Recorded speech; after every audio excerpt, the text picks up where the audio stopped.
இப்போ வந்து இட்லி பொடி பண்ண போகிறோம். கொஞ்சமாக எண்ணெய் ஊற்றிக்கணும். கொஞ்சம் ஜாஸ்தி ஆகிடுச்சு, அதனால நான் பூண்டை போட்டு நான் வதக்கிக்கிறேன் ஃபஸ்ட்டு. இது பாருங்கள், இதை நான் பெருசாக தோல்லாம் எடுக்கவே இல்லை. தோல் எடுக்காமலே தான் அந்த பூண்டை போட்டிருக்கேன். கலர் பாருங்கள், இந்த கோல்டன் கலரில் வரணும் பாருங்கள். இப்போ இந்த கலரில் நான் அதை எடுத்துக்கிறேன்.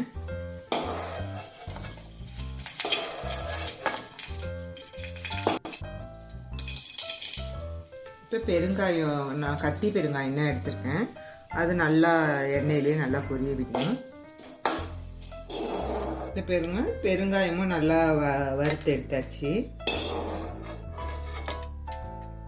எண்ணெயிலே பெருங்காயத்தை வந்து நல்லா பொரிச்சு எடுத்துக்கிட்டோம்னா அடுத்தது வந்து நான் வந்து மிளகா போட்டு வறுத்துக்கிறேன். எல்லாத்தையும் தனித்தனியாக வறுத்து எடுத்துக்கிட்டால் ரொம்ப நல்லாயிருக்கும். இப்போ காரத்துக்கு தேவைக்கு நீங்கள் எடுத்துக்கோங்க. நாங்கள் வந்து ஒரு 8 வெங்காயம் 8 காஞ்ச மிளகாய் எடுத்துருக்கேன். உங்கள் காரத்துக்கு தகுந்த மாதிரி நீங்கள் எடுத்துக்கங்க. எங்களுக்கு சின்ன பசங்க சாப்பிடாதுங்க எரிப்பு ரொம்ப, அதுக்காக நான் இந்த லிமிட்டோட எடுத்துருக்கேன். இப்போ வந்து நான் இது கூடயே கொஞ்சம் மிளகையும் சேர்த்துக்கிறேன். மிளகும் அது கூடயே போட்டு கொஞ்சம் அப்படியே வறுத்து எடுக்கிறோம். அப்போ கரெக்டாக இருக்கும். லைட்டாக மிளகு சூடு இருந்தால் போதும்.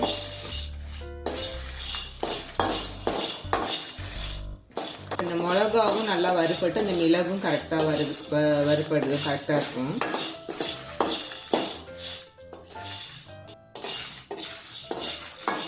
இப்போ நான் இது பாருங்கள், இது நல்லா வறுத்துடுச்சு. இதையும் நான் எடுத்து வச்சுக்கிறேன். ஒரு 2 கைப்பிடி கருவேப்பிலை நான் எடுத்திருக்கேன்.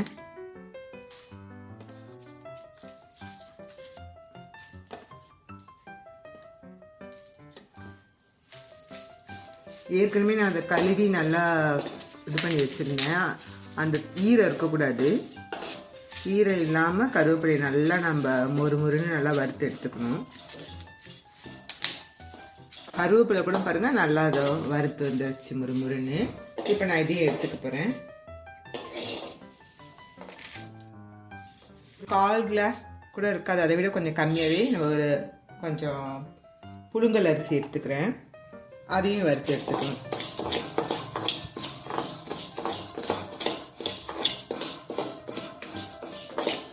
பாருங்க, இந்த அரிசியும் நல்லா இப்போ வறுபட்டுருச்சு. இப்போ நம்ம இதை எடுத்துக்கிறோம். எல்லாமே நல்லா அந்த பொன்னிறமாக கரிஞ்சிடக்கூடாது, கரியாமல் அந்த கலர்லேயே நம்ம எடுத்துக்கணும். எண்ணெய் ஊற்றிக்கிறோம், ரொம்ப ஊற்றக்கூடாது, கொஞ்சமாக.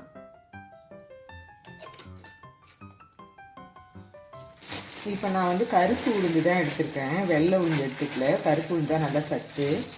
அதனால் நான் இப்போ வந்து 1 கிளாஸ்க்கு வந்து கருப்பு உளுந்து எடுத்திருக்கேன். எந்த கிளாஸில் அளந்து எடுக்கிறோமோ அதே கிளாஸில் தான் நம்ம கடலைப்பருப்பும் எடுத்துக்கிறோம்.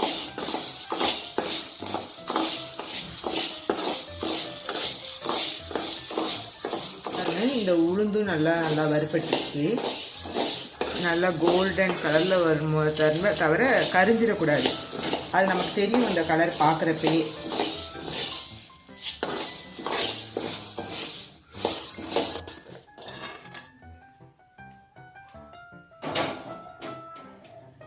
நம்ம வந்து ஒரு எண்ணெய் சேர்த்துக்கணும்.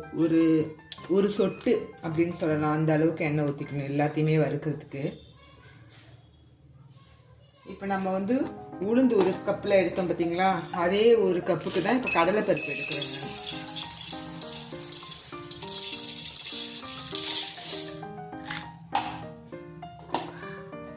இப்போ இதே நல்லா நம்ம பொன்னிறமாக வறுத்து எடுத்துக்கிட்டோம்.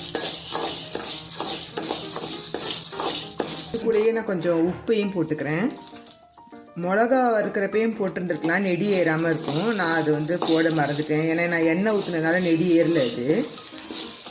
இப்போ நான் வந்து அந்த உப்பை வந்து இப்போ இதில் போட்டு எடுத்துக்கிறேன். இப்போ பாருங்கள், இந்த கடலைப்பருப்பும் நல்லா வறுபட்டுருச்சு. இப்போ நம்ம இதையும் எடுத்துக்கிறோம். இப்போ எல்லாத்தையும் நம்ம வந்து ஆற வைக்கணும். அதுக்கு முன்னாடி கொஞ்சம் நான் எள்ளும் ஒரு 2 ஸ்பூன் எள்ளையும் வறுத்து எடுத்துக்கணும். இந்த வரேன். நான் 1 ஸ்பூன் போல் தான் கொஞ்சம் எடுத்திருக்கேன். இப்போ இது வந்து 2 ஸ்பூனுக்கு அளவு இருக்கும். அவ்வளோதான், இவ்வளோ எள்ளு போட்டால் போதும். கருப்பு எள்ளு தான் நான் எடுத்திருக்கேன். இது வந்து வெடித்தாலே போதும்.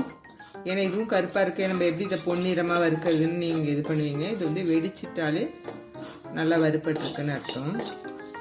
நம்ம ஏற்கனவே எல்லாம் பண்ணி நல்லா இந்த கடாய் வந்து சூடாக தான் இருக்குது. இந்த சூட்லேயே நம்ம வந்து இதையும் வறுத்து எடுத்து இப்போ நம்ம இதெல்லாம் தேவையான இட்லி பொடிக்கு தேவையான பொருட்கள்லாம் வறுத்து வச்சுருக்கோம். இது கொஞ்சம் சூடாக இருக்குது. இதை நம்ம ஆற விட்டுட்டு அப்புறம் நம்ம வந்து மிக்சியில் இதெல்லாம் நம்ம வறுத்து எடுத்துக்கலாம். பாருங்கள், நம்ம நல்லா அரைச்சி எடுத்துட்டோம் மிக்சியில். இது வந்து கருப்பு எள்ளு, கருப்பு உளுந்து, இந்த கருவேப்பிலை, இந்த ஐட்டம்லாம் ஜாஸ்தியாக இருக்கிறதுனால கொஞ்சம் கலர் வந்து ஒரு இதாக இருக்குது. மிளகாத்தூள் வந்து நிறையா மிளகா சேர்த்துனோம்னா நல்லா பார்க்க ரெட்டிஷாக இருந்திருக்கும். நாங்கள் வந்து அதுக்கு பதில் மிளகுலாம் சேர்த்ததுனால கொஞ்சம் கலர் வந்து இதாக தான் இருக்கும். ஆனால் நல்லா டேஸ்ட் வந்து சாப்பிட்றதுக்கு ரொம்ப நல்லாயிருக்கும். நீங்கள் கண்டிப்பாக ட்ரை பண்ணி பாருங்கள். பார்த்துட்டு எப்படி இருந்ததுன்னு சொல்லுங்கள்.